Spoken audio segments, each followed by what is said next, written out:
The Ottoman Empire. For over 600 years, this Islamic superpower dominated 3 continents, controlled the holiest sites in Islam, and struck fear into the hearts of Christian Europe. At its height, Ottoman armies stood at the gates of Vienna, threatening to conquer the heart of Europe itself. The Sultan in Constantinople commanded the loyalty of millions across vast territories stretching from the gates of Morocco to the Persian Gulf, from the Crimean Peninsula to the Horn of Africa. And then, it was gone. By 1922, the Ottoman Empire had been completely dismantled. The Sultan had fled on a British warship, the palace was empty, and the territories that once made up one of history's greatest empires had been carved up like a Thanksgiving turkey by European powers. What remained would become the modern Republic of Turkey, a fraction of what the empire once was. So what happened? How does a 600-year-old superpower collapse so completely? Was it one catastrophic event, or a slow death by 1,000 cuts? Did the empire fall, or was it pushed? And perhaps most importantly, could anything have saved it? That's what we're going to explore today. Fair warning though, this is going to be a long journey. The fall of the Ottoman Empire isn't a story that can be told quickly, because it didn't happen quickly. We're talking about roughly 240 years of decline, from 1683 to 1922. We're going to dig into the military defeats, the economic crises, the reform attempts that failed, the nationalist movements that tore it apart, and the catastrophic decision-making that sealed its fate. I'm going to give you the full context, because understanding why the Ottoman Empire fell requires understanding what it was, how it worked, and why it couldn't adapt to the modern world. So settle in, because we're about to take a deep dive into one of history's greatest imperial collapses. Let's start at the beginning. Well, not the actual beginning, because the empire was founded back in around 1299. But let's start at the peak, the moment when the Ottoman Empire was at its absolute zenith of power. Before we go any further, if at a point you feel the need to belong here, do not hesitate to subscribe, hit the subscribe button, and enjoy the story with the sound of background rain.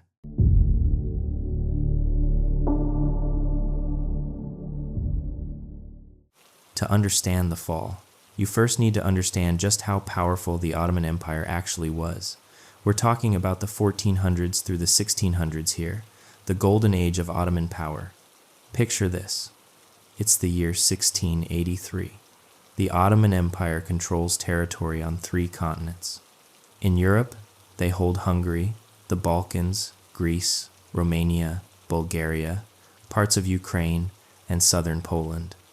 In Asia, they control Anatolia and the Levant, including modern-day Syria, Lebanon, Israel, Palestine, Jordan, Iraq, and the western coast of the Arabian Peninsula. In Africa, they hold Egypt, Libya, Tunisia, Algeria, and parts of Sudan and Eritrea. We're talking about an empire that covered over 2 million square miles at its peak, with a population estimated at somewhere between 15 and 35 million people. That's roughly the same geographic size as the continental United States, controlling some of the most strategically important territories in the world. The capital, Constantinople, modern-day Istanbul, was one of the greatest cities on earth. It sat at the crossroads of Europe and Asia, controlling the straits that connected the Black Sea to the Mediterranean. If you wanted to trade between these regions, you went through Ottoman territory, and you paid Ottoman taxes.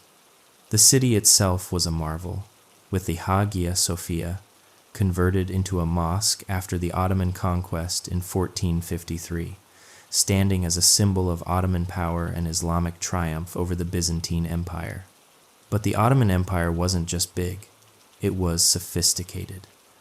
The empire had developed an administrative system that was, for its time, remarkably effective at governing such a diverse population. Let me explain the millet system, because it's crucial to understanding both the empire's success and its eventual failure. The Ottoman Empire was Islamic, but it ruled over huge populations of Christians and Jews.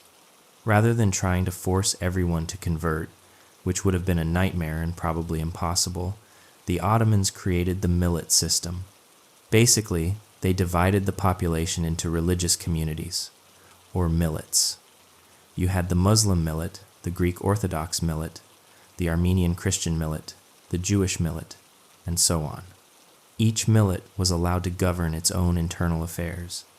They could run their own schools, collect their own taxes, have their own courts for civil matters, and generally live according to their own religious laws. As long as the millets paid their taxes to the Sultan and acknowledged Ottoman sovereignty, they were left largely alone. For the time period, this was actually pretty progressive. Compare it to Spain, which in 1492 expelled all Jews and Muslims who wouldn't convert to Catholicism. The Ottoman approach was more practical and, frankly, more profitable. The military was the backbone of Ottoman power, and it was formidable. The most famous component was the Janissaries. These guys were the elite infantry units of the Ottoman army, and they had a really interesting and kind of dark origin story. Through a system called devshirme, the Ottomans would take Christian boys from conquered territories, usually from the Balkans, convert them to Islam, and train them to be soldiers absolutely loyal to the Sultan. Since they were taken young and had no family ties in the traditional Ottoman hierarchy, they were supposed to be completely devoted to the Sultan, with no divided loyalties. And for a long time, this system worked brilliantly. The Janissaries were disciplined, well-trained, and equipped with the latest military technology. They used gunpowder weapons early on, which gave them a huge advantage over European medieval armies. The Janissaries were feared across Europe and the Middle East. The Ottoman Navy was also a major force. At its peak in the 1500s, the Ottoman fleet dominated the Mediterranean. They could project power across vast distances, raid European coastlines, and protect the empire's crucial sea lanes. The legendary Ottoman admiral Barbarossa made European coastal towns tremble at the mere mention of his name. Economically, the empire was a powerhouse. Remember, this was before the age of European colonialism really took off. The Ottomans controlled the overland trade routes between Europe and Asia. Spices, silk, precious metals, all of this valuable trade had to pass through Ottoman territory. That meant customs, revenues, taxes, and wealth flowing into the imperial treasury. The empire also had a thriving internal economy. Agriculture was productive. Cities like Constantinople, Cairo, Damascus, and Baghdad were major commercial centers, and the Ottoman currency, particularly the gold sultani, was respected throughout the region. Culturally and scientifically, the Ottoman Empire was no slouch either. Ottoman architecture produced some of the most beautiful buildings in the world. The Süleymaniye Mosque in Istanbul, designed by the famous architect Mimar Sinan, is considered one of the greatest architectural achievements in Islamic history. The empire patronized arts, poetry, calligraphy, and miniature painting. In science and mathematics, while the Ottoman Empire wasn't leading the way like the Islamic Golden Age empires of the 8th through 13th centuries, they weren't backwards either. They had astronomical observatories, medical schools, and translated works from various languages. So, in summary, by the 1600s, you had a massive empire, sophisticated administration, powerful military, economic strength, and cultural achievements. The Sultan in Constantinople was one of the most powerful rulers on earth. The high water mark, literally and figuratively, came in 1683 with the Second Siege of Vienna. An Ottoman army of over 100,000 men, led by Grand Vizier Kara Mustafa Pasha, marched up through the Balkans and laid siege to Vienna, the capital of the Habsburg Empire. If Vienna fell, the road to the rest of Germany would be wide open. Christian Europe held its breath, but the siege failed. A relief force led by the Polish King John III Sobieski arrived, and in a dramatic battle on September 12, 1683, smashed the Ottoman army. The Ottomans retreated, and they would never again threaten Central Europe. That defeat at Vienna, that's the turning point. That's when the empire stopped expanding and started contracting. From 1683 onward, it's a story of decline, not immediate collapse, mind you. The empire would limp on for another 239 years. But the rot had set in, and it would prove terminal. So what went wrong? Let's start with the military. The Ottoman military, which had once been the most feared fighting force in the region, started to fall behind. And I don't mean they fell behind a little bit. By the 1700s and 1800s, the gap between Ottoman military capabilities and European military capabilities had become a chasm. Why did this happen? There are several interconnected reasons, and they all come back to institutional resistance to change. Let's start with the Janissaries, because their story is a perfect microcosm of the empire's broader problems. Remember, I told you the Janissaries were this elite force, completely loyal to the Sultan, taken as boys through the Devshirme system, and trained to perfection. Well, that system broke down. Over time, the Janissaries became a hereditary caste.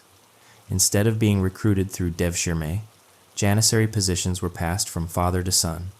They became less of a military elite and more of a privileged class. They started to engage in business, own property, and involve themselves in politics. By the 1800s, many Janissaries weren't even really soldiers anymore. They were just guys who held the title and collected the salary. But here's the real problem. The Janissaries became the guardians of tradition and the enemies of reform. Any sultan who tried to modernize the military faced fierce resistance from the Janissaries, who correctly understood that modernization would mean the end of their privileged position. The Janissaries weren't just opposed to change. They were willing to overthrow and murder sultans who tried to reform them. We'll get to specific examples later, but just know that the Janissaries went from being the empire's greatest military asset to its greatest obstacle to progress.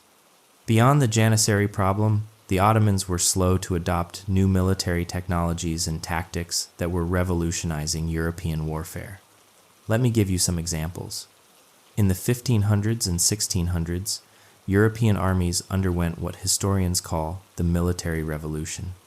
This included innovations like linear infantry formations with coordinated musket fire, mobile artillery, systematic drill and training, and combined arms tactics. The Dutch and the Swedes were particularly innovative in developing these new methods.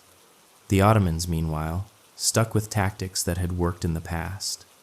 Ottoman armies were still organized around cavalry charges and elite infantry units like the Janissaries, but they didn't develop the disciplined, linear formations that made European infantry so effective. The Ottomans had gunpowder weapons, of course, but they didn't integrate them into their tactics as effectively as Europeans did. Naval technology was another area where the Ottomans fell behind. European powers, particularly the Dutch and the English, developed new ship designs and naval tactics. The ships of the line that dominated European navies were more heavily armed and more maneuverable than Ottoman galleys. The Battle of Lepanto back in 1571, where a Christian coalition defeated the Ottoman navy, showed that Ottoman naval supremacy was already being challenged. Although the Ottomans rebuilt their fleet, they never regained their earlier dominance. There was also an institutional problem with how the Ottoman military was organized. European states were developing standing armies with professional officer corps, systematic training, and logistical systems. The Ottomans relied more heavily on a feudal military system called the Timar system, where cavalry soldiers were granted land in exchange for military service. This system had worked well in the past, but it was less flexible and harder to modernize than the European model. Perhaps most importantly, the Ottomans were slow to develop a domestic arms industry. European powers were investing in foundries, gunpowder mills, and workshops that could produce modern weapons. The Ottomans often had to import weapons or rely on European expertise to manufacture them. This created a strategic vulnerability. You're dependent on your potential enemies for the tools you need to fight them. Why didn't the Ottomans reform their military faster? Part of it was the Janissary resistance I mentioned. Part of it was a cultural conservatism that viewed European innovations with suspicion. There was a sense among Ottoman elites that Islamic civilization was superior and that adopting Christian European ways was somehow shameful. This kind of thinking delayed necessary reforms by decades. The consequences of military stagnation became brutally clear in the Great Turkish War, which lasted from 1683 to 1699. After the defeat at Vienna, the Habsburgs, joined by Venice, Poland, and Russia, went on the offensive. The Ottomans suffered defeat after defeat. They lost Hungary, Transylvania, parts of Croatia and Slovenia, and key positions in the Balkans. The war ended with the Treaty of Karlowitz in 1699, and this treaty is crucial because it was the first time the Ottoman Empire had to sign a peace treaty as the clear loser, ceding significant territory. Before this, Ottoman treaties were generally either victories or, at worst, strategic truces. Karlowitz marked a psychological shift. The empire was no longer expanding, it was contracting. But the real threat wasn't coming from Austria or Venice or Poland. The real threat was emerging from the north, Russia. If there's one power that did more than any other to destroy the Ottoman Empire, it's Russia. The Russo-Turkish rivalry would define Ottoman foreign policy for over 2 centuries and would result in repeated, humiliating defeats that stripped away Ottoman territory and prestige. To understand why Russia was such a threat, you need to understand Russian strategic goals. Russia had several overlapping ambitions when it came to Ottoman territory. First, warm water ports. Russia is a massive country, but most of its coastline is frozen for much of the year. The Baltic Sea freezes, the Arctic Ocean is largely unusable, and access to the Pacific was limited. The only way for Russia to have year-round naval access to major trade routes was to control ports on the Black Sea and, ideally, to control the straits connecting the Black Sea to the Mediterranean. And guess who controlled those straits? The Ottomans. Second, protecting Orthodox Christians. Remember when I mentioned that the Ottomans granted Russia the right to protect Orthodox Christians within the empire back in 1774? We'll get to that treaty in a minute, but this became a convenient excuse for Russian intervention in Ottoman affairs. Anytime Russia wanted to pressure the Ottomans, they could claim they were defending the Orthodox faithful. Third, imperial expansion and glory. The Russian Empire saw itself as the Third Rome, the successor to the Byzantine Empire. Constantinople, which the Russians called Tsargrad, the city of Caesars, had been the capital of Byzantium before the Ottomans conquered it in 1453. Many Russian leaders dreamed of reclaiming Constantinople for Orthodox Christianity and making it Russian. Catherine the Great literally named one of her grandsons Constantine, hoping he would one day rule from Constantinople. The Russo-Turkish wars began in earnest in the late 1600s and continued on and off until the early 1900s. Let me walk you through some of the major conflicts because each one chips away at Ottoman power. The first major war was from 1768 to 1774, during the reign of Catherine the Great. Catherine was one of the most ambitious rulers in Russian history, and she had big plans for the Ottoman Empire, specifically destroying it. Russian armies invaded Ottoman territory on multiple fronts. In the Balkans, Russians encouraged Orthodox Christians to revolt against Ottoman rule. In the Black Sea region, the Russian Navy, for the first time, emerged as a significant force. The Ottomans suffered a series of defeats, including a catastrophic naval defeat at the Battle of Chesma in 1770, where the Russian Baltic fleet sailed all the way around Europe, entered the Mediterranean, and destroyed an Ottoman fleet. The war ended with the Treaty of Küçük-Kaynarca in 1774, and this treaty is one of the most important documents in Ottoman history because it marked a fundamental shift in the power dynamic. Here are the key terms. First, Russia gained territory around the Black Sea, including the fortresses of Azov and Kerch, giving them direct access to the Black Sea for the first time. Second, the Ottomans had to recognize the independence of the Crimean Khanate. Now, this is clever, because the Crimean Khanate had been an Ottoman vassal state. Making it independent was the first step toward Russian annexation, which happened in 1783. Third, Russia gained the right to build an Orthodox church in Constantinople and to make representations on behalf of Orthodox Christians in the Ottoman Empire. This clause, vaguely worded, would be interpreted by Russia as giving them the right to intervene on behalf of all Orthodox Christians in Ottoman territory, which was millions of people. Fourth, Russian merchant ships gained the right to navigate freely in Ottoman waters, including the Straits. This gave Russia a huge economic advantage and allowed Russian warships, under the guise of merchant vessels, to scout Ottoman defenses. The Treaty of Küçük-Kaynarca was humiliating for the Ottomans. It established Russia as the dominant power in the Black Sea region and gave Russia a legal pretext to interfere in Ottoman internal affairs. Ottoman prestige suffered enormously, but things got worse. In 1783, Russia simply annexed Crimea. The Crimean Peninsula was strategically vital.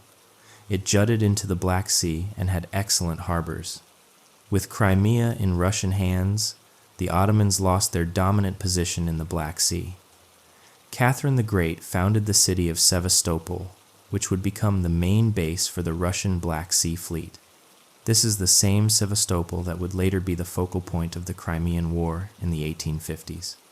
The Ottomans protested the annexation of Crimea, but they couldn't do anything about it. Russia was now too strong. Another war from 1787 to 1792 ended with more Ottoman losses, including the fortress of Ochakov and additional territory north of the Black Sea. By the end of the 1700s, the pattern was clear. Russia attacks, Ottomans lose, territory changes hands, the empire shrinks. And this pattern would repeat itself over and over throughout the 1800s. But Russian expansion wasn't the only problem the Ottomans faced. The empire was rotting from within. While the Ottomans were losing wars to Russia and Austria, their internal administration was falling apart.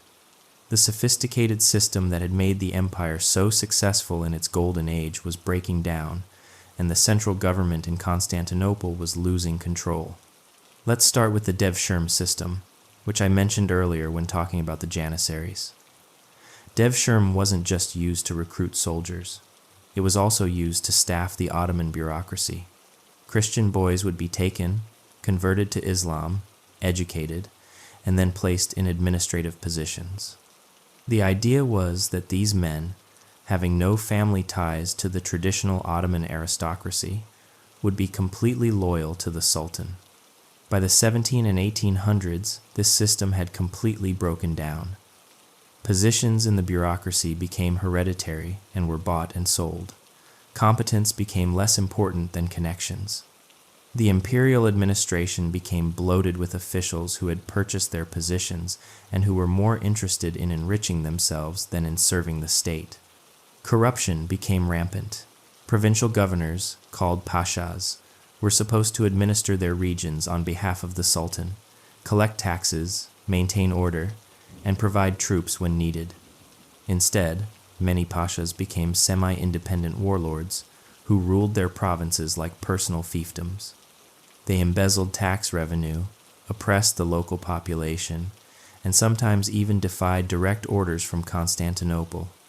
The central government tried to control the pashas by regularly rotating them to different provinces, but this just made the problem worse. Since pashas knew they might be transferred at any time, they had every incentive to squeeze as much money as they could out of their province as quickly as possible. There was no incentive for long-term development or good governance. Tax collection became a disaster. The Ottomans increasingly relied on a system called tax farming, where the right to collect taxes in a particular area was auctioned off to the highest bidder. The tax farmer would pay the government a lump sum up front and then collect as much as he could from the population, keeping the difference as profit. As you might imagine, this led to brutal overtaxation and abuse. The tax farmers didn't care about the welfare of the population. They just wanted to extract as much money as possible before their contract expired. This system was economically devastating. Peasants were crushed by excessive taxation, which led to declining agricultural productivity, rural depopulation as people fled to the cities or to areas beyond government control, and a shrinking tax base, which forced the government to rely even more on tax farming, creating a vicious cycle. The Sultan himself was often part of the problem. After the reign of Suleiman the Magnificent, who died in 1566, the quality of Ottoman sultans declined sharply. Many sultans were more interested in the luxuries of palace life than in governance. Some were dominated by their mothers, the queen mothers, or by powerful court officials like the Grand Vizier. The palace in Constantinople, Topkapi Palace, became a hotbed of intrigue. Different factions competed for influence. Plots and counterplots were constant, and sultans were sometimes murdered or deposed. Between 1566 and 1876, only a handful of sultans could be described as strong, effective rulers. The rest ranged from mediocre to disastrous. Now compare this to what was happening in Europe at the same time. European states were undergoing a process of centralization and bureaucratic rationalization. In France, Louis XIV famously declared, "L'État, c'est moi, I am the state," and built a powerful centralized monarchy. In Prussia, the Great Elector and later Frederick the Great created an efficient state apparatus and a disciplined military. In Britain, while the monarchy was being limited by Parliament, the state was developing sophisticated fiscal and administrative systems. European states were getting stronger, more efficient, more capable. The Ottoman state was getting weaker, more corrupt, less capable. This divergence would have catastrophic consequences. The loss of central control also had a military dimension. Remember the Timar system I mentioned, where cavalry soldiers were granted land in exchange for military service? As central authority weakened, many Timar holders stopped providing military service but kept the land. The system gradually collapsed, depriving the empire of a major source of cavalry.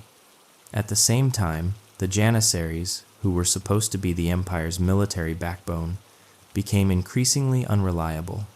By the 1800s, as I mentioned earlier, many Janissaries weren't really soldiers at all. They were artisans, shopkeepers, or just idle men collecting military pay. When the empire actually needed them to fight, they were often ineffective. Worse, the Janissaries had become kingmakers. They could make or break sultans. If they didn't like a sultan's policies, particularly if those policies threatened their privileges, they would revolt. The threat of Janissary rebellion hung over every sultan and paralyzed reform efforts. The economic consequences of administrative decay were severe. Government revenue declined as corruption and inefficient tax collection ate away at the tax base. At the same time, military expenses were increasing as the empire faced more and more external threats. The result was chronic budget deficits. To cover these deficits, the Ottomans increasingly resorted to debasing the currency, minting coins with less and less precious metal content. This caused inflation, which hurt the economy and made the budget situation even worse. It's a classic debt spiral. By the early 1800s, the Ottoman Empire was in serious financial trouble, and this was before they started taking out massive loans from European banks, which we'll get to later. So, you have military obsolescence, administrative chaos, economic decline, and loss of central control. The empire is crumbling from within, even as it faces external threats. But the blow that would truly shatter the empire was still to come: nationalism. If you had to pick one single factor that made the Ottoman Empire's collapse inevitable, it would be nationalism. The rise of nationalist movements in the 1800s and early 1900s tore the empire apart from the inside, and there was ultimately nothing the Ottomans could do to stop it. To understand why nationalism was so deadly to the Ottoman Empire, you need to understand what the empire actually was. The Ottoman Empire was not a nation-state. It was a multi-ethnic, multi-religious empire held together by allegiance to the Sultan and by Islam as the state religion. Under the millet system, different religious communities governed themselves internally. A Greek Orthodox Christian in Anatolia and a Greek Orthodox Christian in the Balkans both belonged to the same millet, even though they might never meet and might not even speak the same language. Identity was primarily religious, not national or ethnic. This system worked well for centuries. But in the late 1700s and especially the 1800s, new ideas were spreading from Western Europe, ideas about popular sovereignty, national self-determination, and romantic nationalism. Nationalism is the idea that people who share a common language, culture, history, or ethnicity should have their own state. It's the idea that political boundaries should align with national boundaries. For a multi-ethnic empire like the Ottomans, this idea was poison. The first major nationalist uprising came from the Serbs. In 1804, Serbian rebels, led by Karađorđe, which means Black George, launched a revolt against Ottoman rule. The rebellion was initially sparked by abuses by local janissaries, but it quickly took on a nationalist character. The Serbs wanted their own state, governed by Serbs, for Serbs. The first Serbian uprising was eventually crushed, but it reignited in 1815 under Miloš Obrenović. This second Serbian uprising was more successful. By 1830, Serbia had achieved autonomy within the Ottoman Empire. Though it remained technically under Ottoman suzerainty, full independence would come later in 1878. But the real earthquake was the Greek War of Independence, which began in 1821. The Greeks, who had been under Ottoman rule for nearly 400 years, rose in revolt across the Balkans and the Peloponnese Peninsula. The Greek rebellion was particularly significant for several reasons. First, the Greeks had a powerful cultural and historical narrative. They saw themselves as the heirs of ancient Greece and the Byzantine Empire. The idea of Christian Greeks throwing off the yoke of Muslim Turkish rule resonated deeply in Western Europe. Second, the Greek cause attracted support from European romantics. The British poet Lord Byron literally went to Greece to fight for independence and died there of illness in 1824. Across Europe, intellectuals, artists, and writers championed the Greek cause. Philhellenism, love of Greece, became fashionable. Third, and most importantly, the great powers intervened. Russia, Britain, and France all supported Greek independence for their own strategic reasons. Russia wanted to weaken the Ottomans and expand its influence in the Balkans. Britain wanted to prevent Russian domination of the Eastern Mediterranean. France wanted to reassert itself as a major power after the Napoleonic Wars. The war was brutal. Both sides committed atrocities. The Ottomans massacred Greek civilians on the island of Chios in 1822, killing tens of thousands.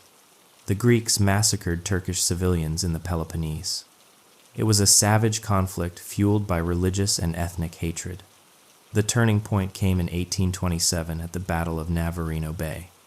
A combined British, French, and Russian fleet destroyed an Ottoman Egyptian fleet in one of the last major battles of the Age of Sail.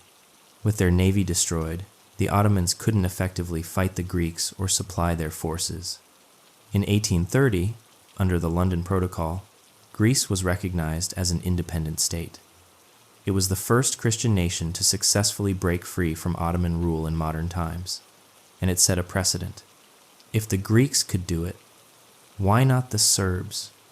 Why not the Bulgarians? Why not the Romanians? The floodgates had opened. Throughout the 1800s, nationalist movements spread like wildfire through the Balkans. Each ethnic group wanted its own state.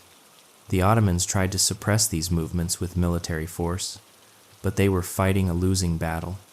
Every repression sparked more resentment, every atrocity created more martyrs, and European powers were always willing to intervene on behalf of Christian populations.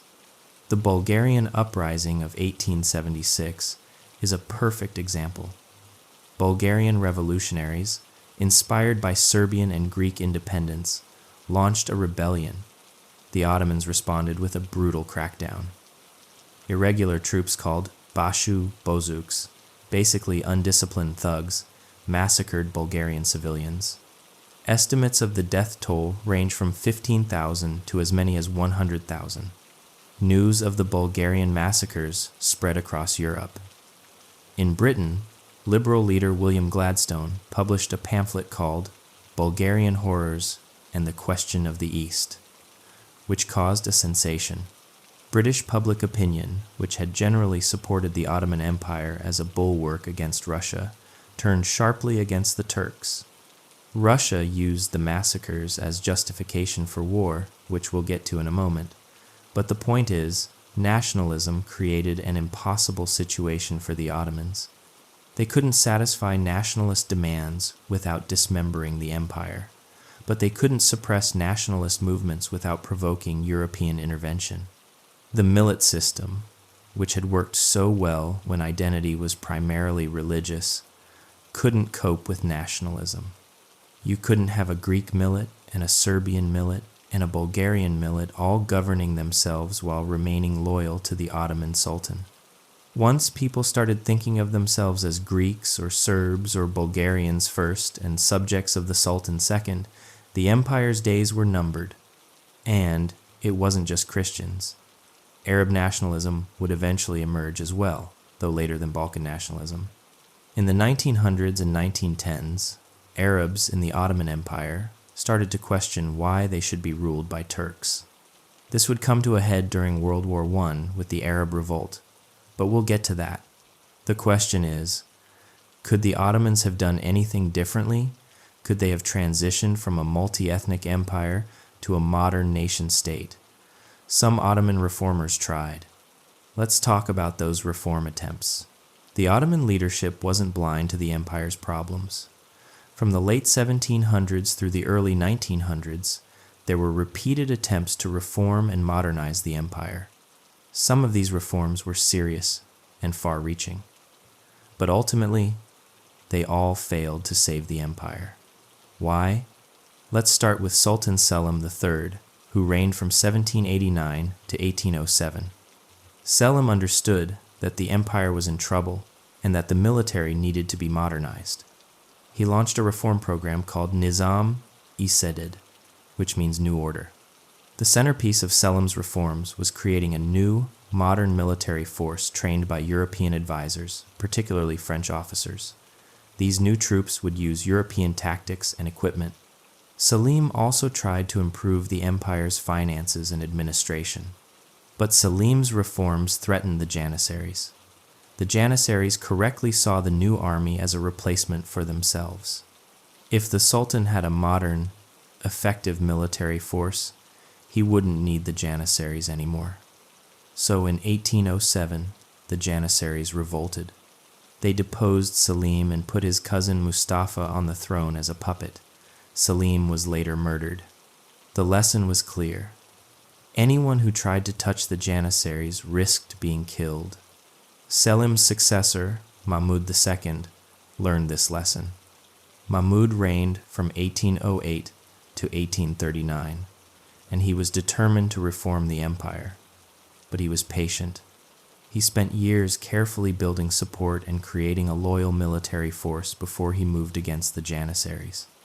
In June of 1826, Mahmud announced the formation of a new military unit. As expected, the Janissaries revolted. But this time, Mahmud was ready. He had loyal troops and artillery positioned around Istanbul. When the Janissaries gathered to protest, Mahmud's forces opened fire. The bombardment was devastating.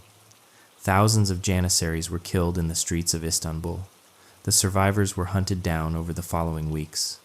The Janissary Corps was officially abolished. This event is known in Turkish as the auspicious incident. Auspicious is one way to describe it. Bloody purge is another. With the Janissaries gone, Mahmud was free to reform the military. He created a new army along European lines, with modern training and equipment. He also made administrative reforms, reorganized the bureaucracy, and started a postal system, among other things. But Mahmud's reforms, while significant, came too late.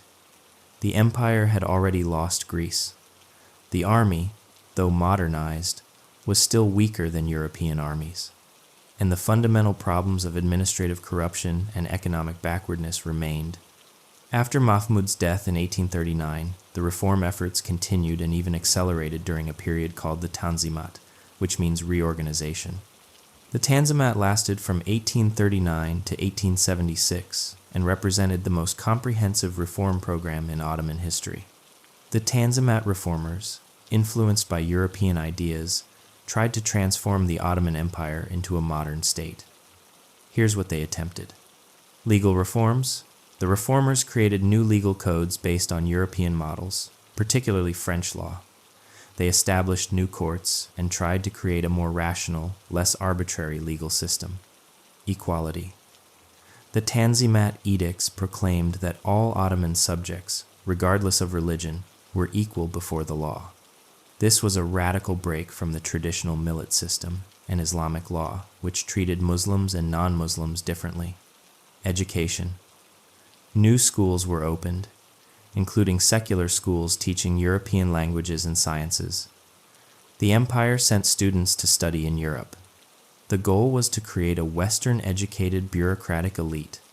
Economic modernization. The Ottomans built railways, telegraph lines, and ports. They tried to encourage industry and commerce. They reformed the tax system to make it less oppressive and more efficient. Military reforms. The military continued to be modernized with European training, equipment, and organization. On paper, these reforms were impressive. If they had been fully implemented, they might have transformed the Ottoman Empire into something like Meiji Japan, a non-European state that successfully modernized and became a great power. But they weren't fully implemented. Why not? First, there was massive resistance from conservative elements in Ottoman society. Religious scholars, the ulema, saw the reforms as a betrayal of Islam. They particularly opposed the equality of non-Muslims and the adoption of European legal codes. Many ordinary Muslims agreed. Why should Christians and Muslims be equal when Islam was the true religion? Second, the reforms threatened entrenched interests.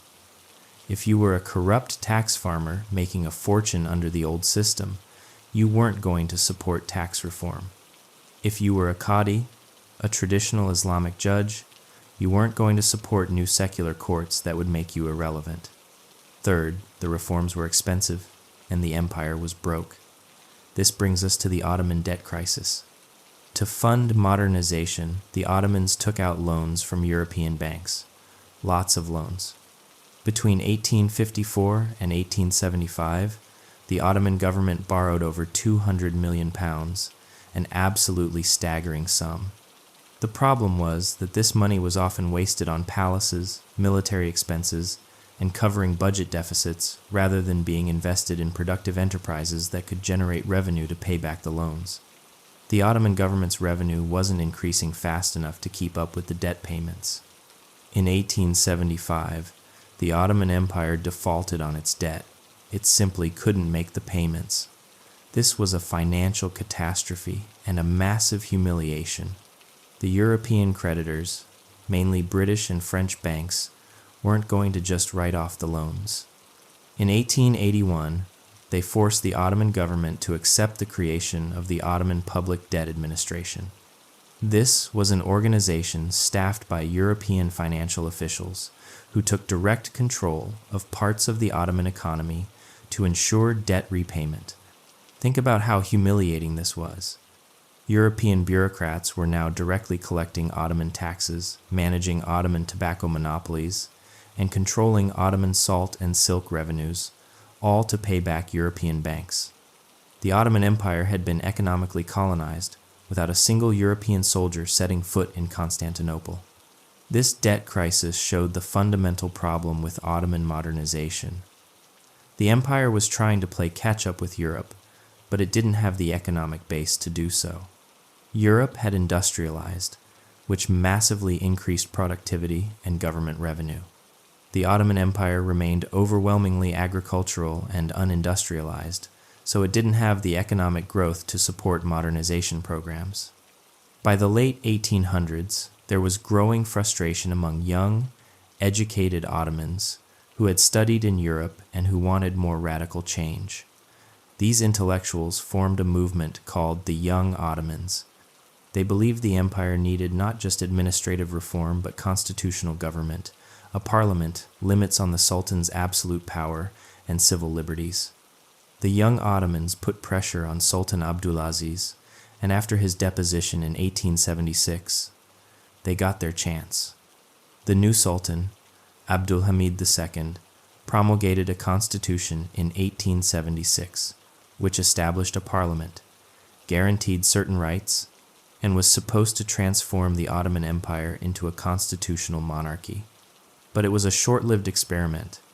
Abdulhamid only allowed Parliament to meet for 2 sessions in 1877 and 1878 before suspending the constitution and dissolving Parliament. He ruled as an absolute monarch for the next 30 years.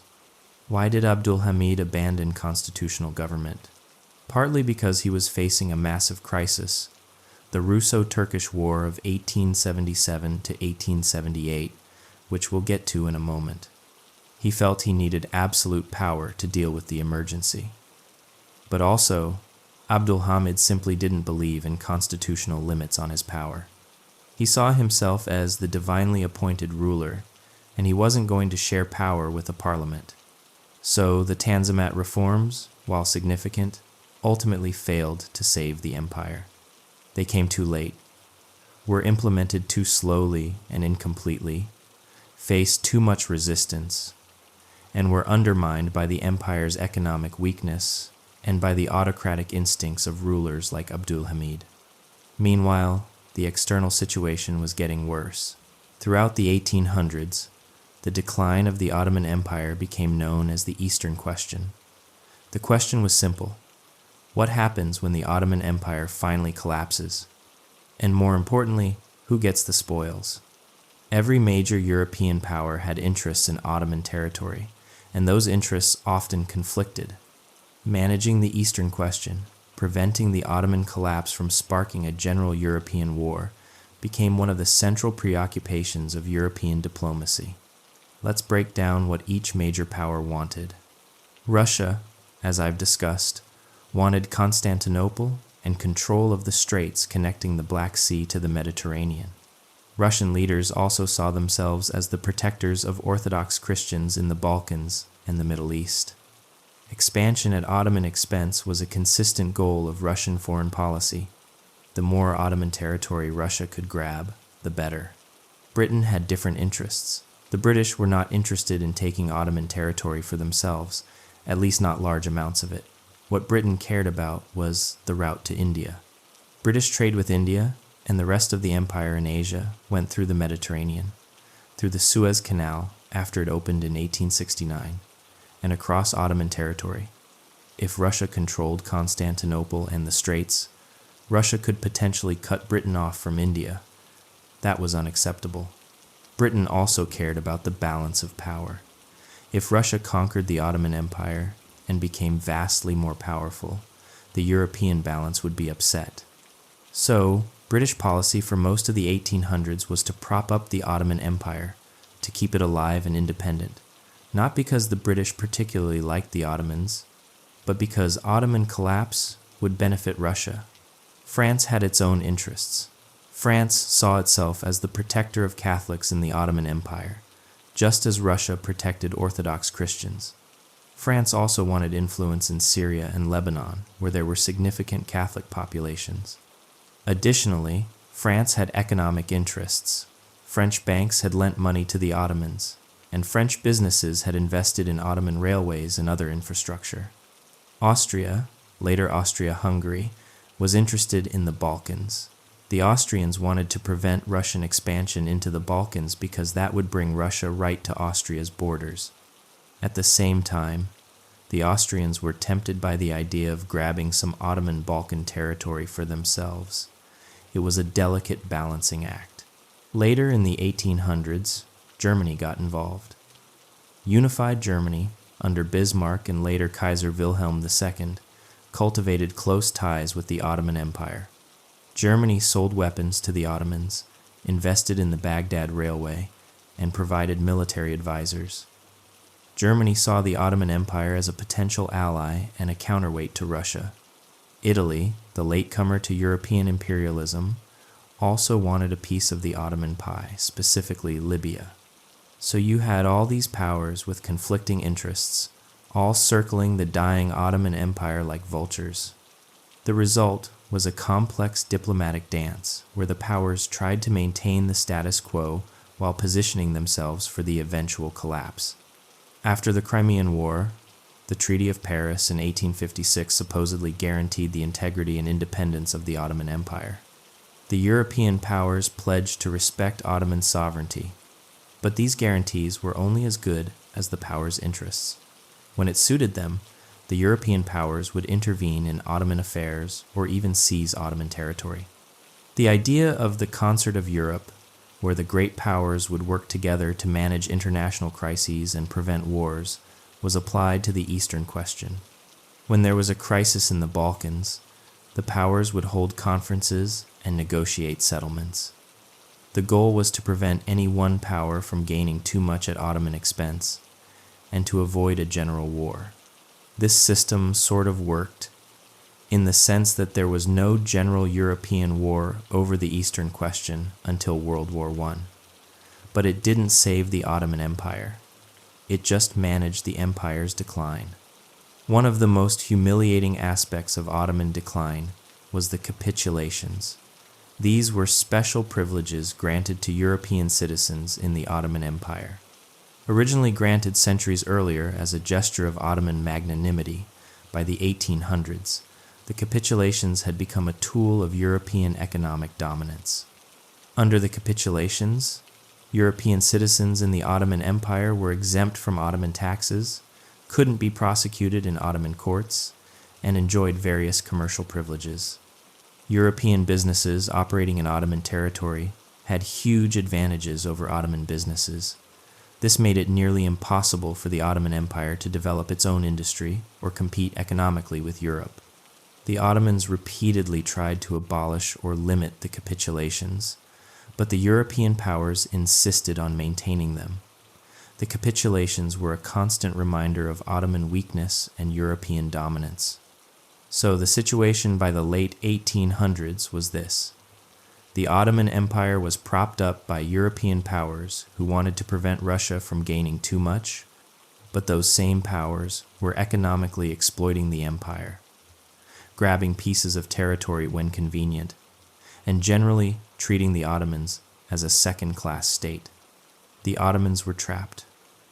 They couldn't reform effectively without money, and they couldn't get money without taking on debt, which made them economically dependent on Europe. They couldn't stop nationalist rebellions without European support, but European support came with strings attached.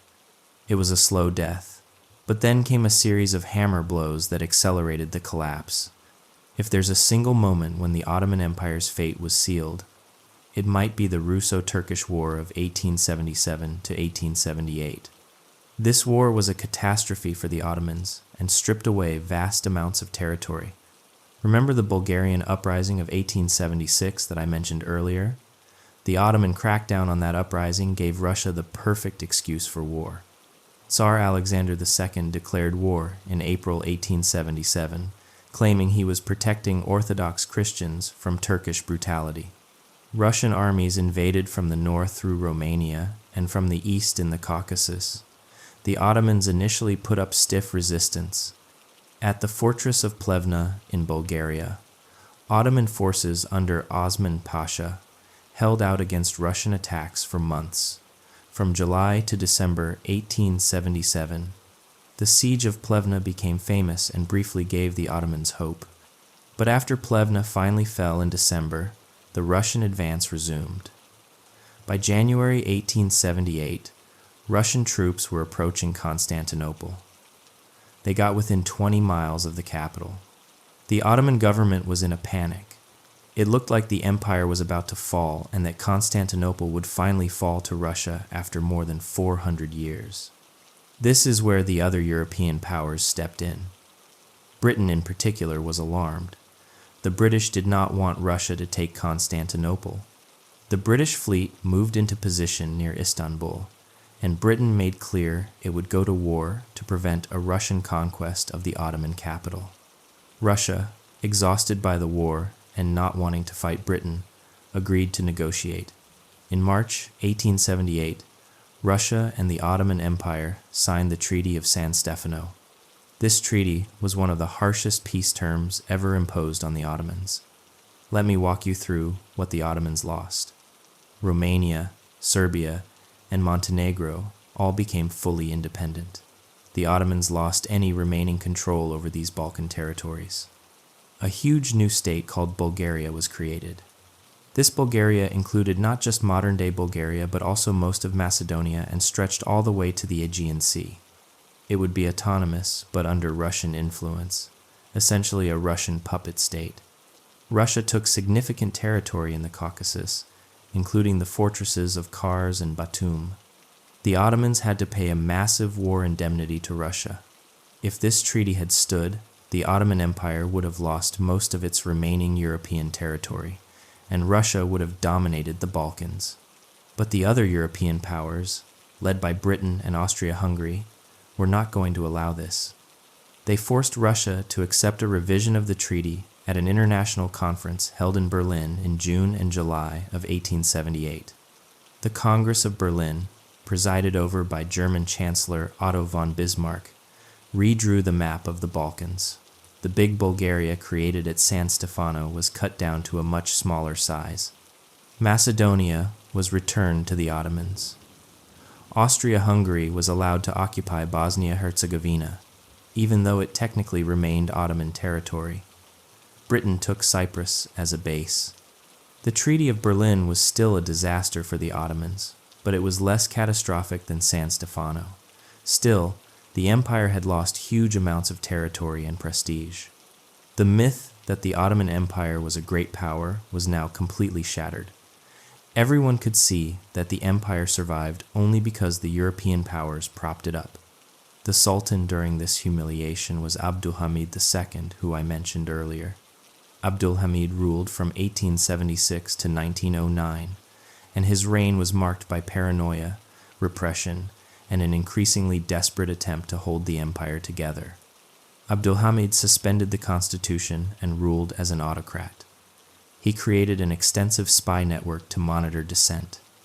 Political opponents were exiled or imprisoned. The press was censored. Abdulhamid was terrified of assassination or coup, and with good reason given Ottoman history. Despite his repressive rule, or perhaps because of it, Abdulhamid did manage to hold the empire together for 3 more decades. He also pursued some modernization efforts. Infrastructure projects continued, including the construction of the Hijaz Railway, which connected Damascus to Medina and was intended to facilitate pilgrimage to Mecca. Abdulhamid also tried to use pan-Islamism, the idea of uniting all Muslims under Ottoman leadership, as a way to shore up the empire. He emphasized his role as caliph, the leader of the worldwide Muslim community. The idea was that even if the empire couldn't compete with Europe militarily or economically, it could claim spiritual leadership of the Muslim world. But pan-Islamism couldn't stop the loss of territory or prevent nationalist movements, and Abdulhamid's repressive rule created resentment, especially among educated young Ottomans who wanted reform. The early 1900s brought more disasters. In 1911, Italy invaded Libya, one of the last Ottoman possessions in North Africa. The Italians wanted a colony, and the weak Ottomans were an easy target. After a brief war, the Ottomans ceded Libya and the Dodecanese Islands to Italy in 1912. But the real catastrophe came with the Balkan Wars of 1912 and 1913. These wars were the final nail in the coffin of Ottoman power in Europe. Here's what happened. The Balkan states, Serbia, Bulgaria, Greece, and Montenegro, which had spent decades fighting among themselves and against the Ottomans, decided to unite for one purpose: to drive the Ottomans out of Europe entirely. In October 1912, the Balkan League launched a coordinated attack on Ottoman territory. The Ottomans were outnumbered and outmatched. Within weeks, the Balkan allies had won a series of decisive victories. The Ottomans lost almost all their remaining European territory, including Macedonia, Albania, and Thrace, except for a small strip of land around Constantinople. The Treaty of London in May 1913 formalized these losses. The Ottoman Empire, which had once controlled all of southeastern Europe, now held only a tiny foothold on the European continent. Then the Balkan allies turned on each other in the Second Balkan War, fighting over the spoils. Bulgaria attacked Serbia and Greece, hoping to grab more territory. Romania and the Ottomans joined in against Bulgaria. Bulgaria lost, and in the Treaty of Bucharest, the Ottomans managed to retake a small amount of territory in Thrace, including the city of Edirne. But this was a minor consolation. The Balkan Wars were a disaster for the Ottomans. Hundreds of thousands of Muslim refugees fled to Anatolia as the empire lost territory. The Ottoman military had been humiliated. Ottoman prestige hit rock bottom. The Balkan Wars also demonstrated that the Ottoman Empire was now completely irrelevant as a military power. The Ottomans had been defeated not by great powers like Russia or Austria, but by small Balkan states. Internally, the Balkan Wars led to political upheaval in Constantinople. Abdülhamid had already been deposed in 1909 by the Young Turks, a revolutionary movement we'll discuss shortly. But the government that followed was unstable and divided. The disasters of the Balkan Wars led to a coup in 1913 that brought to power a group of military officers from the Committee of Union and Progress, the CUP. These three officers, Enver Pasha, Talat Pasha, and Cemal Pasha, would dominate Ottoman politics until the end of World War I. They are often called the Three Pashas. And they would make decisions that would lead the Ottoman Empire into its final catastrophe. But before we get to World War I, let me talk about the Young Turks, because they represent the last attempt to save the empire through revolution. By the early 1900s, many educated young Ottomans were fed up with Abdülhamid's autocratic rule and the empire's decline. They formed secret societies dedicated to restoring the constitution and modernizing the empire. Collectively, these groups were known as the Young Turks. The largest and most influential Young Turk organization was the Committee of Union and Progress, or CUP. Its members included military officers, bureaucrats, intellectuals, and students. They were inspired by European ideas of nationalism, constitutionalism, and progress. Many had studied in Europe or in Western-style schools in the empire. In July 1908, the Young Turks launched a revolution. Military units in Macedonia, led by CUP officers, mutinied and demanded the restoration of the constitution. The movement spread rapidly. Abdülhamid, fearing a full-scale rebellion and possible foreign intervention, gave in. He restored the constitution that he had suspended 30 years earlier. There was massive celebration in Constantinople and across the empire. People believed that a new era had dawned, that the empire would be reformed and modernized, and that constitutional government would save the Ottoman state. Elections were held, and a new parliament convened in December 1908. Representatives from all over the empire, Turks, Arabs, Greeks, Armenians, and Jews gathered in Constantinople. For a brief moment, it seemed like Ottomanism, the idea that all subjects of the empire, regardless of ethnicity or religion, were equal Ottoman citizens, might actually work. But the optimism was misplaced. The Young Turk Revolution didn't save the empire. If anything, it accelerated the collapse. Why? Several reasons. First, the Young Turks faced the same problems that had doomed previous reform attempts: economic backwardness, entrenched interests resisting change, and the empire's fundamental weakness relative to European powers. Second, the promises of the 1908 revolution raised expectations that couldn't be met.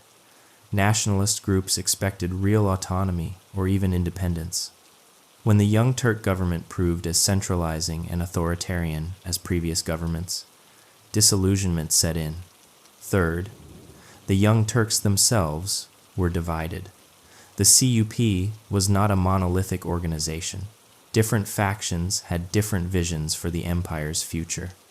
Some wanted to preserve the multi-ethnic empire through Ottomanism. Others were increasingly attracted to Turkish nationalism, the idea that the empire should prioritize the interests of Turks over other groups. As the empire faced crisis after crisis, the loss of Libya in 1911, the Balkan Wars in 1912 and 1913, the CUP government became more authoritarian and more dominated by Turkish nationalists. In 1913, after the disaster of the First Balkan War, a CUP faction, led by Enver Pasha, staged a coup. They assassinated the war minister and took control of the government. From 1913 until 1918, the CUP ruled as a one-party dictatorship. Parliament still existed, but the CUP dominated it completely. Opposition was suppressed. The three pashas, Enver, Talat, and Kemal, held the real power. Enver Pasha was the Minister of War, Talat Pasha was the Minister of the Interior and later Grand Vizier, and Kemal Pasha was the Minister of the Navy and Governor of Syria.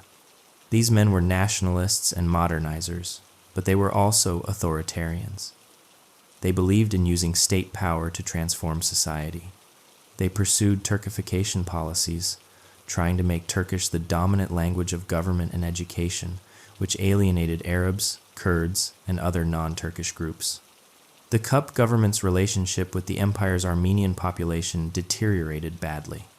Armenians, who were largely Christian and concentrated in eastern Anatolia and major cities, were viewed with suspicion by Turkish nationalists. There were accusations that Armenians were disloyal and wanted to create their own state with Russian support. Tensions between Turks and Armenians had been rising for decades. There had been massacres of Armenians under Abdulhamid II in the 1890s. But under the CUP, especially during World War I, these tensions would explode into genocide. We'll get to that. The crucial question facing the CUP government in 1914 was what to do about the coming European war, because by 1914, it was clear that a major war was coming. The alliance systems were in place. Germany and Austria-Hungary on one side, France, Russia, and Britain on the other. The question was, which side should the Ottomans join, or should they stay neutral? This decision would determine the empire's fate. World War I was the Ottoman Empire's final act, and it was a tragedy. The decision to enter the war on the side of Germany and Austria-Hungary was catastrophic and led directly to the empire's destruction. Why did the Ottomans enter the war? This is a crucial question because it wasn't inevitable. The Ottomans could have stayed neutral, so why didn't they? The key figure here is Enver Pasha, the Minister of War. Enver was convinced that Germany was going to win the war and that the Ottomans needed to be on the winning side. He admired German military efficiency and believed that a German alliance would bring military aid and modernization to the Ottoman army. Enver was also terrified of Russia. Remember, Russia had been the Ottoman Empire's main enemy for over a century. Russia had seized vast amounts of Ottoman territory and constantly meddled in Ottoman internal affairs. Enver believed that if the Ottomans stayed neutral and Russia won the war, Russia would finish off the Ottoman Empire. On the other hand, if the Ottomans joined Germany and Germany won, the Ottomans could regain lost territories and become a major power again. Enver dreamed of creating a vast Turkic empire stretching across Central Asia. This dream was called Turanism, or Pan-Turkism. So, in August 1914, just as World War I was beginning, Enver secretly negotiated an alliance with Germany. The treaty was signed on August 2nd, 1914, just days after the war started. The Ottomans would join the war on Germany's side. But the Ottomans didn't immediately enter the war. They spent the next few months mobilizing and preparing. Finally, in October 1914, Ottoman warships, under the command of a German admiral, bombarded Russian ports on the Black Sea. Russia declared war, followed by Britain and France. By November 1914, the Ottoman Empire was fully committed to the Central Powers. This was a disaster. Let me explain why by walking through the different fronts where the Ottomans fought. The Caucasus Front. In the winter of 1914 to 1915, Enver Pasha personally led an offensive against Russia in the Caucasus Mountains. He dreamed of driving deep into Russian territory and liberating the Turkic peoples of Central Asia. It was a catastrophe. The Ottoman army was not equipped for winter warfare in the mountains. Soldiers froze to death by the thousands. Russian forces counterattacked and inflicted a crushing defeat on the Ottomans at the Battle of Sarıkamış. Out of an army of 95,000 men, only 12,000 made it back. The rest were killed, captured, or died of exposure. It was one of the worst military disasters in Ottoman history. The defeat at Sarıkamış had another terrible consequence. The CUP government blamed the empire's Armenian population for the defeat. They accused Armenians of helping the Russians, though the evidence for widespread Armenian treachery was thin at best. This paranoia would lead directly to the Armenian genocide in 1915. The Gallipoli Front. The one bright spot for the Ottomans in World War I was the Gallipoli campaign. In early 1915, Britain and France decided to knock the Ottomans out of the war by seizing the Straits, the Dardanelles and the Bosporus, and capturing Constantinople. If they could do this, they could link up with Russia, open a supply route, and attack Germany from the south. The Allies launched a naval attack in February 1915, trying to force the Dardanelles with battleships. It failed. Mines and shore batteries inflicted heavy losses on the Allied fleet, so the Allies decided on an amphibious landing. In April 1915, British, French, Australian, and New Zealand troops landed on the Gallipoli Peninsula. They expected to quickly break through Ottoman defenses and march on Constantinople. Instead, they ran into fierce resistance.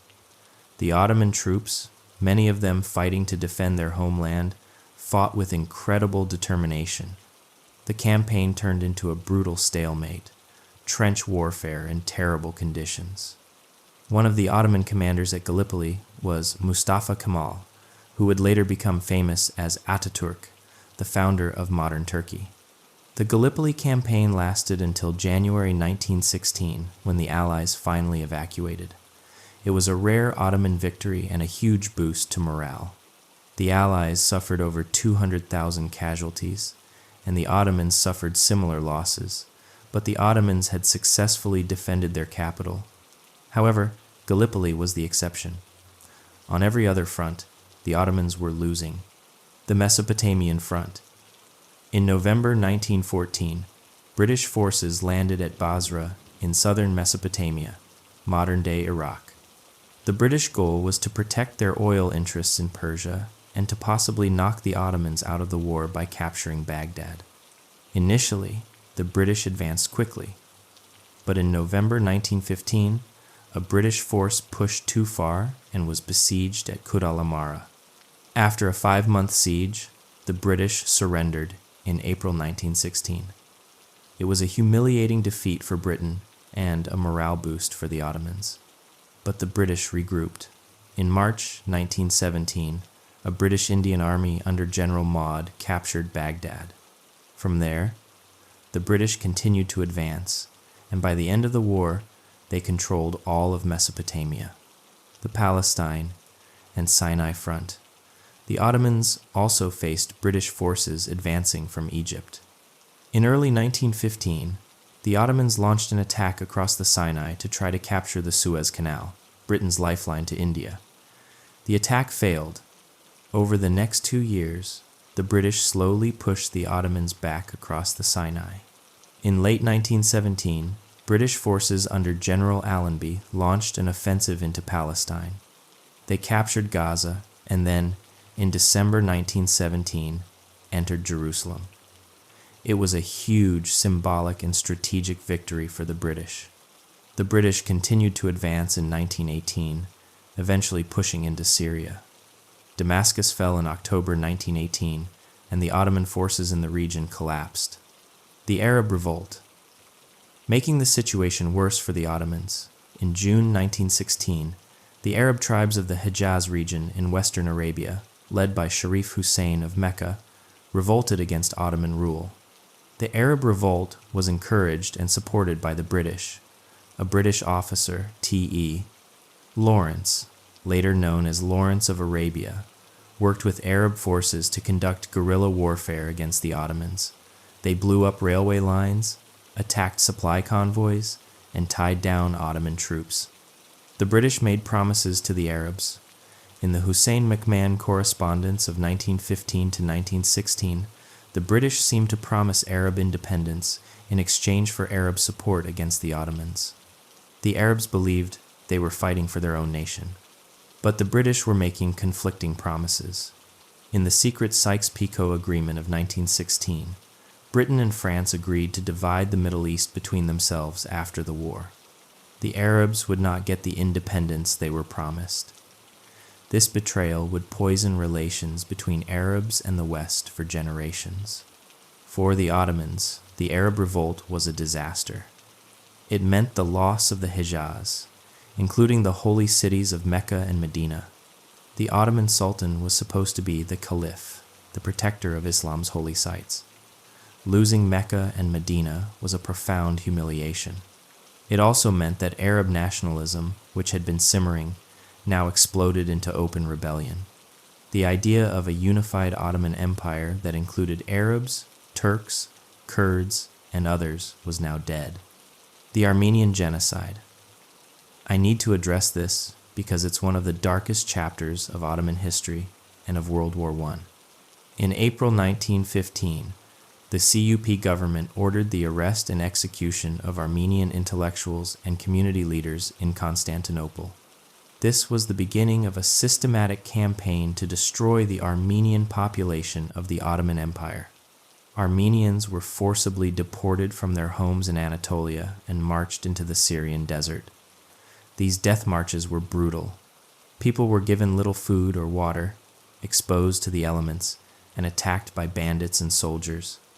Hundreds of thousands of Armenians died from starvation, exposure, and outright murder. Estimates of the death toll vary, but most historians agree that between 800,000 and 1.5 million Armenians died during the genocide. Entire communities were wiped out. The CUP government claimed that the deportations were a military necessity, that Armenians were collaborating with Russia and posed a threat to Ottoman security. But the scale and brutality of the deportations went far beyond any legitimate security measure. This was ethnic cleansing, an attempt to eliminate the Armenian presence in Anatolia. The Armenian genocide is still a contentious issue today. The Republic of Turkey, the successor state to the Ottoman Empire, has long denied that the events constituted genocide. But the scholarly consensus is clear.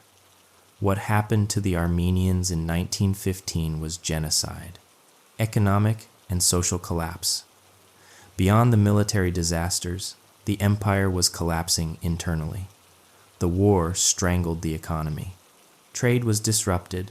Agricultural production declined because so many men were drafted into the army, and inflation soared. Famine struck in Syria and Lebanon. Hundreds of thousands of people died of starvation. The causes were complex, a combination of British naval blockade, Ottoman requisitions of food for the army, locust plagues, and mismanagement. But the result was catastrophic human suffering. Disease also ravaged the empire. Typhus, cholera, and other diseases spread through the population. Sanitation collapsed in many areas, refugee flows created overcrowding, and medical care was inadequate. By 1918, the Ottoman Empire was on the brink of total collapse. The economy was in ruins, the military was exhausted and defeated on multiple fronts, and the population was starving and sick. In September 1918, British forces launched a final offensive in Palestine and Syria. The Ottoman army disintegrated. By October, Damascus, Aleppo, and other major cities had fallen. The CUP government resigned. the three pashas, Enver, Talat, and Kemal, fled the country. They would all eventually be assassinated by Armenian revolutionaries seeking revenge for the genocide. On October 30th, 1918, the Ottoman government signed the Armistice of Mudros with the Allies. The war was over, and the Ottomans had lost. The terms of the armistice were harsh. The Ottomans had to demobilize their army, hand over their remaining warships, surrender control of the straits, and allow Allied forces to occupy strategic points. Allied troops soon occupied Constantinople itself. The Ottoman capital was under foreign occupation for the first time in centuries. The empire had ceased to exist in any meaningful sense. What happened next would determine whether there would be any Turkish state at all. The Allies, having won the war, now had to decide what to do with the defeated Ottoman Empire. The result was the Treaty of Sèvres, signed in August 1920, one of the harshest peace treaties in history. Under the Treaty of Sèvres, the Ottoman Empire would be dismembered almost completely. Let me walk you through what the Ottomans were supposed to lose. In Europe, the Ottomans would lose all remaining territory except for a tiny area around Constantinople. Thrace would go to Greece. In Anatolia, the heartland, Greece, would get not just the Aegean Islands, but also a huge chunk of western Anatolia, including the city of Smyrna, modern-day Izmir. This region had a significant Greek population, but it was still majority Turkish. Italy would get a zone of influence in southwestern Anatolia. France would get a zone of influence in southern Anatolia. In the east, an independent Armenia would be created in eastern Anatolia. This new Armenian state would include much of the area where Armenians had lived before the genocide. A Kurdish autonomous region was to be created in southeastern Anatolia, with the possibility of future independence. In the Middle East, Syria, Lebanon, Palestine, and Mesopotamia would be detached from the empire. Syria and Lebanon would become French mandates. Palestine and Mesopotamia would become British mandates. The Arabian Peninsula was already lost, with Sharif Hussein controlling the Hejaz and the Saudis rising in Nejd. The Straits. The straits connecting the Black Sea to the Mediterranean would be internationalized and demilitarized. An international straits commission, dominated by the Allies, would control them. Military. The Ottoman army would be limited to 50,000 men. The navy would be reduced to a handful of small vessels. There would be no air force. Economy. The capitulations, those humiliating economic privileges for foreigners, would continue. The Ottoman Public Debt Administration would remain in place, controlled by Europeans. What was left for the Turks? A rump state in central and northern Anatolia, landlocked except for the Black Sea coast, economically devastated, militarily impotent, and under de facto Allied control. The Treaty of Sèvres was intended to reduce the Ottoman Empire to a powerless remnant that could never threaten anyone again. The Allies, particularly the British and French, wanted to carve up the Middle East for themselves. The Greeks wanted their ancient territories back. The Armenians wanted justice and a homeland. But there was a problem. A significant portion of the Turkish population and, crucially, parts of the Ottoman military refused to accept the Treaty of Sèvres. This is where Mustafa Kemal enters the story as the central figure. Mustafa Kemal, later known as Ataturk, meaning father of the Turks, would lead a nationalist movement that would reject the Treaty of Sèvres, fight a war of independence, and create the modern Republic of Turkey from the ashes of the Ottoman Empire. Who was Mustafa Kemal? He was born in 1881 in Salonika, modern-day Thessaloniki in Greece, which was then Ottoman territory. He attended military schools, became an officer, and gained fame as a commander at Gallipoli during World War I. Mustafa Kemal was a committed nationalist and modernizer. He was also politically astute and ambitious. He saw the collapse of the Ottoman Empire not as the end, but as an opportunity to create something new, a Turkish nation-state. In May 1919, Mustafa Kemal landed in the Black Sea port of Samsun in Anatolia. He had been sent by the Ottoman government to oversee the demobilization of Ottoman forces in the region. Instead, he began organizing resistance to the Allied occupation and the Treaty of Sèvres. Mustafa Kemal and other nationalist leaders convened a series of congresses in Anatolia. They declared that the Turkish nation would not accept the partition of Anatolia and would resist by force if necessary. They established a provisional government in Ankara, in central Anatolia, as an alternative to the puppet Ottoman government in Constantinople. This is a crucial point. There were now two Turkish governments. In Constantinople, the Sultan's government, under Allied occupation, accepted the Treaty of Sèvres. In Ankara, the Nationalist government, led by Mustafa Kemal, rejected it. The Nationalists began organizing a new army. Officers and soldiers from the disbanded Ottoman army flocked to Ankara. Weapons were smuggled in, and local populations were mobilized. The Ankara government also received some support from Soviet Russia, which saw the Turkish nationalists as potential allies against the Western powers. By 1920, the Turkish nationalists were ready to fight, and they had several enemies. The Turkish War of Independence, from 1919 to 1922, was actually a series of overlapping conflicts. First, there was a war against Armenia. The new Republic of Armenia, created by the Treaty of Sèvres, and the Turkish nationalists clashed in eastern Anatolia. The Turks were determined not to lose any more territory.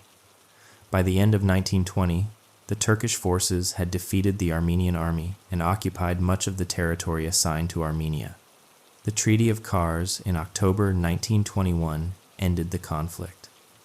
The Armenian state was reduced to a small area, and much of it was soon absorbed by Soviet Russia. Second, there were clashes with France in southern Anatolia. France had occupied Cilicia, as per the Treaty of Sèvres, but French forces faced guerrilla resistance from Turkish nationalists. The French, exhausted from World War I and facing colonial troubles elsewhere, decided it wasn't worth it. In October 1921, France signed a treaty with the Ankara government, withdrawing from southern Anatolia and recognizing the nationalists. Third, and most importantly, there was the war with Greece. Greece, encouraged by Britain, had landed troops in Smyrna in May 1919. The Greek government, led by Prime Minister Venizelos, had dreams of creating a greater Greece, reclaiming the ancient Greek territories in Anatolia. Greek forces advanced into the interior of Anatolia, occupying large areas. By 1921, they were threatening Ankara itself. The Greeks were well equipped and had Allied support, at least initially. But Mustafa Kemal rallied the Turkish forces. In August and September 1921, at the Battle of Sakarya, just outside Ankara, the Turks stopped the Greek advance. It was a desperate, brutal battle lasting over 3 weeks, but the Turks held. After Sakarya, the Greeks retreated to a defensive line. For nearly a year, there was a stalemate, but Mustafa Kemal was preparing for a final offensive. In August 1922, the Turkish army launched the Great Offensive. The Greek lines collapsed. Within days, the Greeks were in full retreat. The Turkish army pursued them all the way to the Aegean coast. In September 1922, Turkish forces entered Smyrna. What happened next is one of the most controversial events of the war. As Turkish troops entered the city, fires broke out. The Greek and Armenian quarters of Smyrna burned. Tens of thousands of people died, and hundreds of thousands of Greek and Armenian residents fled, many evacuated by Allied ships. Who started the fires? Greeks, Armenians, and Turks all blame each other. The truth is probably that it was a combination of arson, looting, and chaos. But the result was the destruction of Smyrna's Christian population. The Great Fire of Smyrna became a symbol of the brutal end of Greek and Armenian presence in Anatolia. With Smyrna captured, the Greeks were finished. An armistice was signed in October 1922. The Greek dream of a greater Greece in Anatolia was over. The Turkish nationalists had won. They had defeated the Armenians, forced out the French, and crushed the Greeks. The Treaty of Sèvres was a dead letter. Now the Allies had to negotiate with the Ankara government. In July 1923, the Treaty of Lausanne was signed. This treaty replaced the Treaty of Sèvres and essentially recognized the Turkish nationalist victory. Under the Treaty of Lausanne, the borders of modern Turkey were established. Turkey would include all of Anatolia and a small area of eastern Thrace in Europe, including the city of Constantinople, which the Turks called Istanbul. The straits would be demilitarized, but under Turkish sovereignty.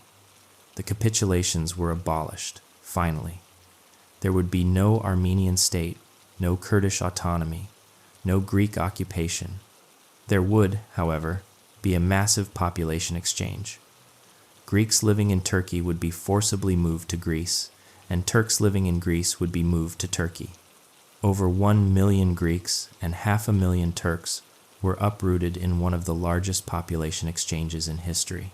It was a brutal solution, but it was meant to prevent future ethnic conflicts. The Treaty of Lausanne was a triumph for Mustafa Kemal and the Turkish nationalists. They had gone from facing the destruction of their homeland to creating an independent, sovereign Turkish state. And they weren't done. In November 1922, the Ankara government abolished the Ottoman Sultanate. The last Sultan, Mehmed VI, fled on a British warship. In October 1923, the Republic of Turkey was officially proclaimed. Mustafa Kemal became its first president.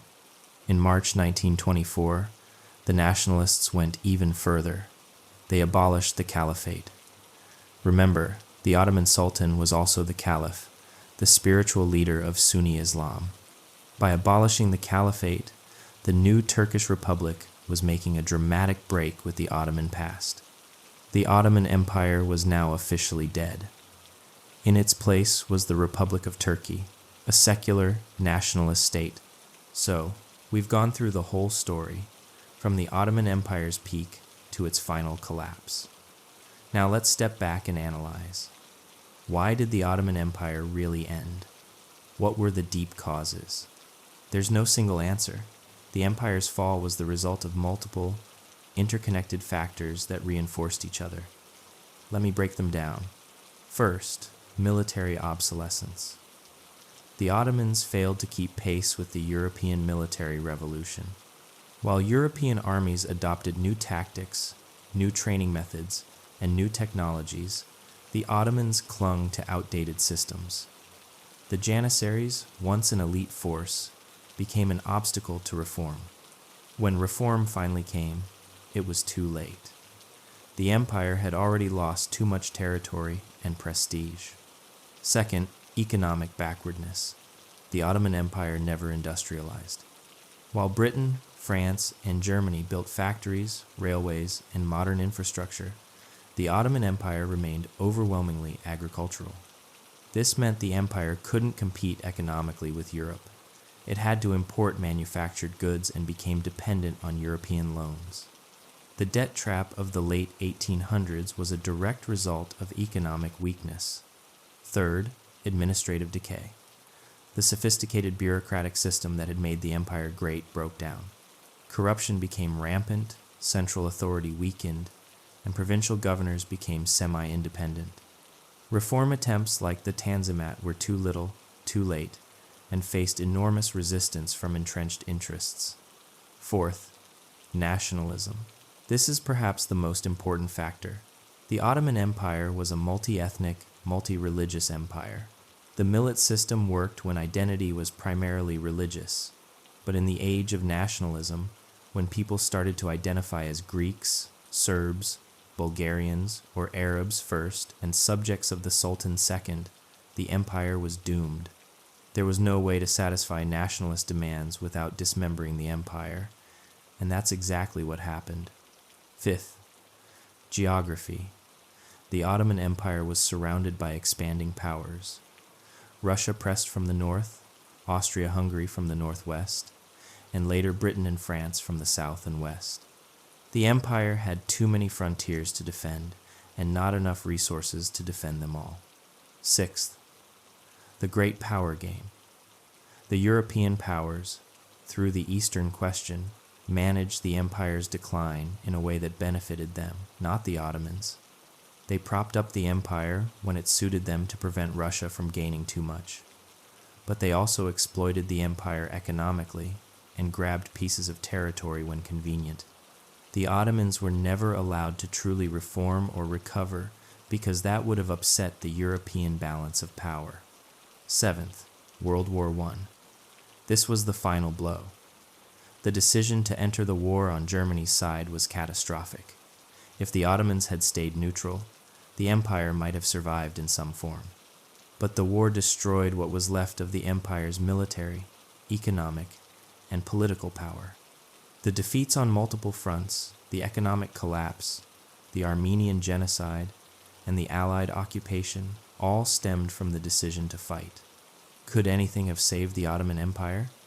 Maybe, but it would have required radical reforms much earlier.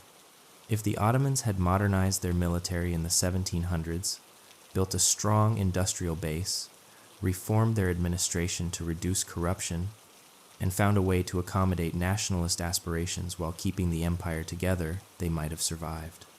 But that's a lot of ifs. The reality is that reform attempts faced enormous resistance. The Janissaries killed sultans who tried to reform them. Religious conservatives opposed European-style modernization.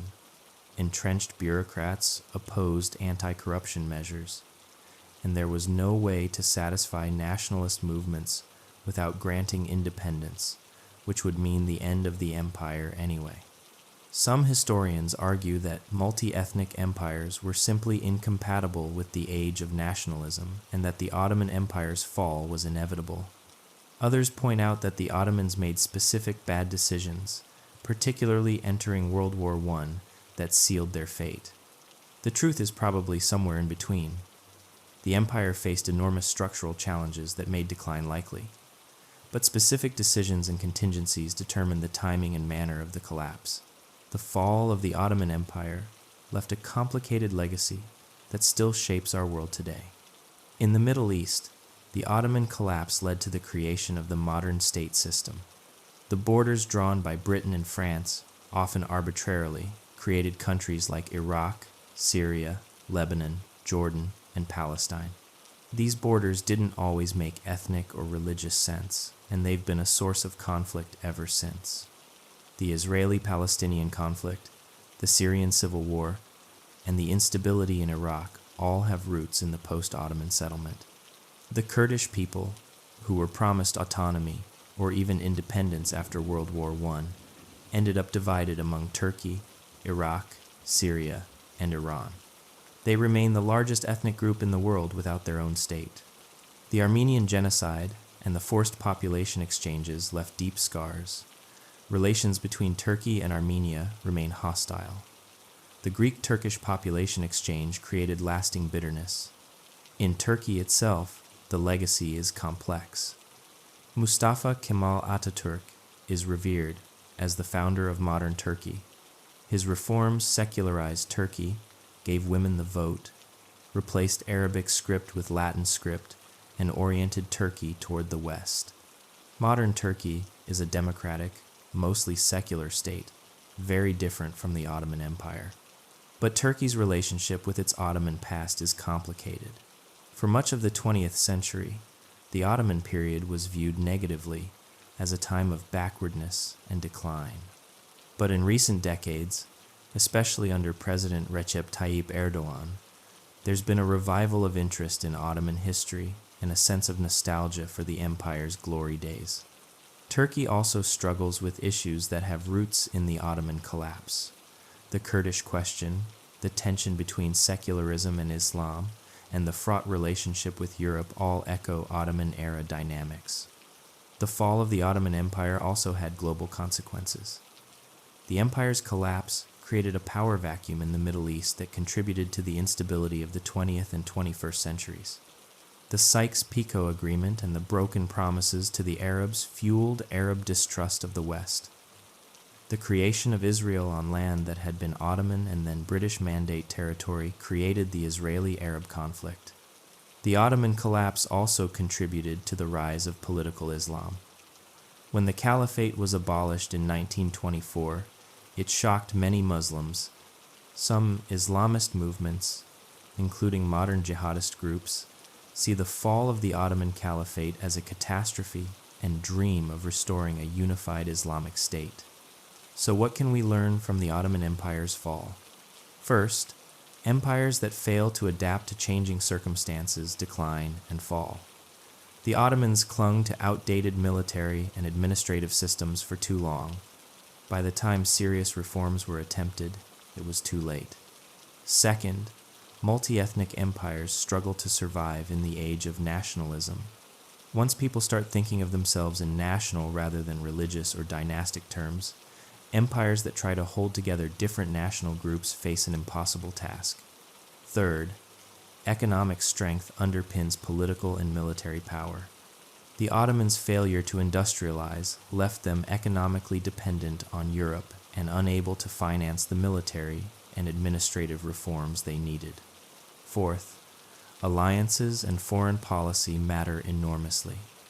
The Ottoman decision to ally with Germany in World War I was arguably the single worst decision in the empire's history. It turned a long decline into a sudden, catastrophic collapse. Finally, the way empires fall shapes the world that comes after. The messy, violent collapse of the Ottoman Empire created problems that we're still dealing with a century later. So that's the story of how the Ottoman Empire fell. It wasn't one event. It was a long process of military defeats, economic decline, administrative decay, nationalist rebellions, and ultimately catastrophic decisions in World War I. The empire that had once besieged Vienna and ruled 3 continents ended with a sultan fleeing on a British warship and the map of the Middle East being redrawn by European colonial powers. But from the ashes of the Ottoman Empire rose the Republic of Turkey, a testament to the resilience of the Turkish people and the vision of Mustafa Kemal Ataturk. The Ottoman Empire is gone, but its legacy, for better or worse, is still with us. Thanks for sticking with me through this long, complicated story. The fall of empires is never simple, and the Ottoman collapse was particularly complex, involving military, economic, political, social, and cultural factors playing out over 2.5 centuries. If you found this interesting, let me know what other historical deep dives you'd like to see. The fall of the Russian Empire, the collapse of the Austro-Hungarian Empire, the end of the British Empire. There are so many fascinating stories of imperial decline and transformation. Until next time, thanks for watching.